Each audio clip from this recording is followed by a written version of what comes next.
Are merchants losing opportunities to sell trade paint to their own trade customers? Paul Rowan, Sales Director at Akzo Nobel, tells us more.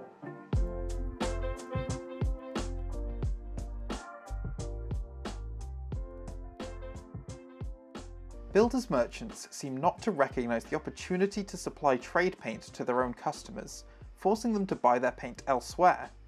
How big is this opportunity? I think it's a massive opportunity. In fact, I don't just think it, I know it.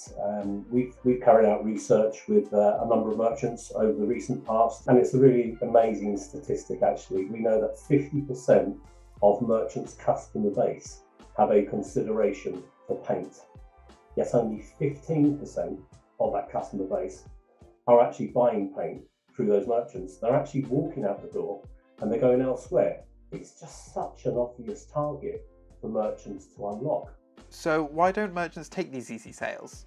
Are they just not thinking paint? What should they do? Look, I think we have to be realistic here that the decorative category within a traditional general merchant is secondary. You know, their focus tends to be heavy side bricks and blocks, etc. But actually, we can just get store staff, branch staff, to really think about associated products. Is a builder who's going to be buying plasterboard or a builder who's going to be buying skirting board, somebody's going to paint. But if we can just get a mindset where branch staff, store staff are actually thinking about what's the next step on that project, then I think it's a bit of an easy win.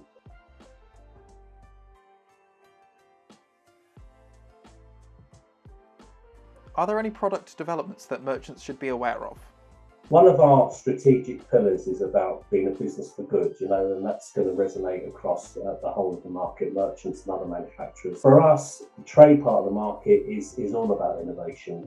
If you don't innovate, you're going to die, frankly. Akzo Nobel wouldn't have a business. And I get really, really excited, not just talking about the here and now, but actually the future, what really is going to be coming out. So, what will merchants see? They're going to start to see antibacterial coatings transform into antiviral. And then we start to think in a few years' time, how about this? Imagine a building that doesn't have scaffolding outside it anymore to paint because we've got drones applying paint.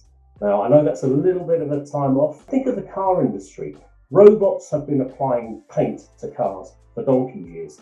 Why can't we do the same in decorative paint? So expect to see a little bit of innovation coming around robots painting the front room. How about that?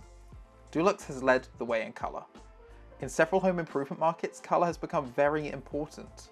How can merchants get in on the act? Thanks for a really nice segue here, because we're really proud of the fact that we've been bringing colour to people's lives for many, many years now. When a consumer goes into a big box retailer to buy colour, it's generally ready mixed.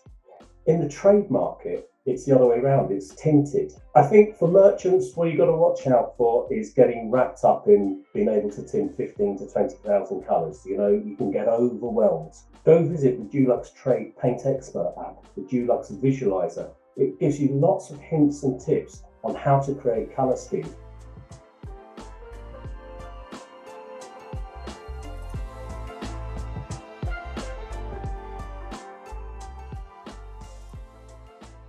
Sell the visualizer, sell the paint app to your consumers and customers when they're in store. And that gives you great credibility, and I'm certain that they'll buy from you. Not only that, they'll come back and return.